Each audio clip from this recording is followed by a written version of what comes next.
Hinamon ni Davao City Congressman Pulong Duterte si Interior Secretary John Vic Remulla na magpa-hair follicle drug test. Yan ay matapos tawaging hay at sabog ni Remulla si Pulong nang ibunyag niyang may arrest warrant na ng International Criminal Court laban kay Senator Bongo. Buwelta ng kongresista, baka namali ng tinutumbok si Remulla at ang gusto niya raw patamaan ay ang mga nasa Malacanang.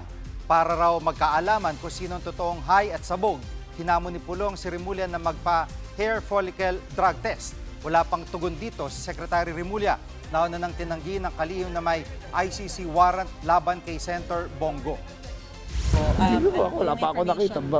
Baka sabog siya nung narinig siya kasi wala pa kami nakikita ganun eh. So wala, hindi namin alam. Siya lang nakakita nun eh. Sa kami, sa amin wala pa eh. Sabi niya, highly reliable source. Baka high lang. Mga kapatid, Jig Manikad po, pagdating sa mahalagang balita sa loob at labas ng bansa, dapat una sa lahat, mag-follow at mag-subscribe na sa social media pages ng News 5.